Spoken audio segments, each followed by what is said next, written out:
वडोदरा से आगजनी के कई किस्से आजकल सामने आ रहे हैं। तब फिर एक बार कल वडोदरा से ऐसी ही एक दुर्घटना की खबर सामने आई है। दरअसल वडोदरा के एमजी रोड पर A1 ज्वेलर्स के बाजू में मौजूद एक बंद दुकान में कल अचानक ही रात के वक्त आग लगी थी।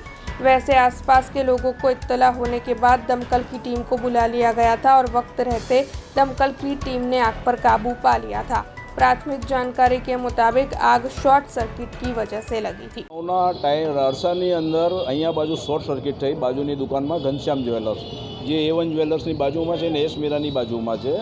શોર્ટ સર્કિટમાં લગભગ કોઈ જાનહાનિ કે કોઈ માલહાનિ નુકસાન નહીં, ખાલી જે જૂનું ફર્નિચર હતું તે બળીને ખાક થઈ ગયું, જેમાં સીલિંગ છે, કાઉન્ટર છે, બાકી કોઈ નુકસાન નહીં। કેમ કે હું બાજુમાં લગભગ મેં 8:45 દુકાન બંધ કરી તો મારા સરને મને કીધું કે પપ્પા ઓલા બાજુમાંથી બહુ ધુવાણો નીકળી રહ્યો છે, કારણ મારી પાસે ફાયર બોટલ પડ્યો હતો તે અમે લોકોએ પહેલાં એનો ઇસ્તેમાલ કર્યો। દુકાન બંધ હતી।